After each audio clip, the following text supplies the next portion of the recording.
ജനാധിപത്യത്തിൽ ഇന്റർനെറ്റ് സംവിധാനത്തിന് വലിയ പ്രാധാന്യം ഇന്നുണ്ട്. അവകാശ സംരക്ഷണ നിയമ സംഹിതകളിൽ ഇന്റർനെറ്റ് ഉപയോഗത്തിനുള്ള അവകാശം ഒരു പ്രധാന ഘടകമാണ്. രാജ്യത്തെ ഭരണവ്യവസ്ഥിതിയെ ഇല്ലാതാക്കാനും നിലനിർത്താനും ഒരു പരിധിവരെ ഇന്റർനെറ്റ് സംവിധാനങ്ങൾക്ക് കഴിയുന്നുണ്ട്. എന്നാൽ കുറച്ചു നാളുകളായി ഇന്ത്യയിലെ ചില സംസ്ഥാനങ്ങൾ ഇന്റർനെറ്റ് സംവിധാനം അനിയന്ത്രിതമായി നിർത്തിവെക്കുന്ന സാഹചര്യമുണ്ടായി.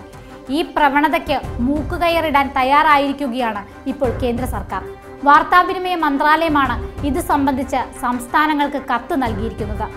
അടിയന്തര സാഹചര്യമില്ലാതെ ഇന്റർനെറ്റ് സൗകര്യങ്ങൾ റദ്ദാക്കാൻ പാടില്ലെന്ന കർശന നിർദ്ദേശമാണ് സംസ്ഥാന സർക്കാരുകൾക്ക് നൽകിയിരിക്കുന്നത്. ഇന്ത്യയിലെ നിയമപ്രകാരം ഭരണകൂടത്തിന് വലിയ ബുദ്ധിമുട്ടുകളില്ലാതെ മൊബൈൽ ഇന്റർനെറ്റ് കണക്ഷൻ മുതൽ ബ്രോഡ്ബാൻഡ് കണക്ഷൻ വരെ റദ്ദാക്കാം. ഇത് രാജ്യത്തെ സാമ്പത്തിക ഘടനയെ തകർക്കുന്നതും മനുഷ്യാവകാശ ലംഘനമാണെന്നുമാണ് ചില സംഘടനകൾ നടത്തിയ പഠനത്തിൽ കണ്ടെത്തിയിരിക്കുന്നത്. ടെലിഫോൺ നിയമപ്രകാരം താൽക്കാലികമായി ടെലിഫോൺ സർവീസുകൾ നിർത്തിവെക്കാവുന്നതാണ്. എന്നാൽ ഇതിന് വ്യക്തമായ കാരണം വേണം.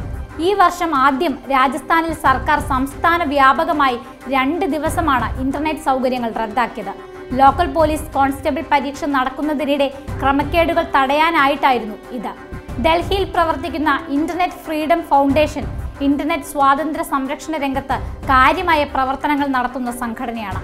ഇവരുടെ നിരന്തര ആവശ്യങ്ങളും ഇപ്പോൾ കേന്ദ്ര സർക്കാർ മുഖവിലക്കെടുത്തിരിക്കുകയാണ്. പൊതുജനങ്ങളുടെ സുരക്ഷയ്ക്കും അടിയന്തര സാഹചര്യത്തിലും മാത്രമേ ഇനി മുതൽ സംസ്ഥാന സർക്കാരുകൾക്ക് ഇന്റർനെറ്റ് സൗകര്യം നിർത്തിവെക്കാൻ സാധിക്കൂ. ബിസിനസ് രംഗത്തെ മാത്രമല്ല, ഇന്ത്യയുടെ ആകെ സാമ്പത്തിക ക്രമത്തെ ഇത് സാരമായി ബാധിക്കുന്നുണ്ട്. സർക്കാരിന്റെ ഡിജിറ്റൽ ഇന്ത്യ പദ്ധതിയെയും ഇത് കാര്യമായി ബാധിച്ചിട്ടുണ്ട്. ക്യാഷ്ലെസ് എക്കണോമിയെ വലിയ അളവിൽ പിന്താങ്ങുന്ന കേന്ദ്ര സർക്കാരിന് ഇത് വലിയ തിരിച്ചടിയാണ്. 144 വകുപ്പ് തെറ്റായ രീതിയിലാണ് വ്യാഖ്യാനിക്കപ്പെടുന്നതും ഉപയോഗിക്കുന്നതും എന്നാണ് വിവിധ സംഘടനകൾ പറയുന്നത്. ചെറിയ ക്രമസമാധാന പ്രശ്നങ്ങൾ ഉണ്ടായാൽ തന്നെ ഇന്റർനെറ്റ് റദ്ദാക്കുന്നത് അംഗീകരിക്കാനാകില്ല. രാജസ്ഥാൻ, ജമ്മു കാശ്മീർ, ഗുജറാത്ത്, ഉത്തർപ്രദേശ് സംസ്ഥാനങ്ങളിലാണ് ഇത്തരത്തിൽ ഏറ്റവും അധികം ഇന്റർനെറ്റ് സംവിധാനങ്ങൾ അകാരണമായി നിർത്തിവെക്കാറുള്ളത്. 2017 ജൂലൈ മുതൽ 2018 മെയ് വരെയുള്ള കണക്ക് പരിശോധിച്ചാൽ രാജസ്ഥാനിൽ 40 തവണയാണ് ഇന്റർനെറ്റ് സർവീസ് റദ്ദാക്കിയിട്ടുള്ളത്. വിവരസാങ്കേതിക വിദ്യയുടെ ഏറ്റവും വിപ്ലവകരമായ കാലഘട്ടത്തിലൂടെയാണ് നാം കടന്നു പോകുന്നത്.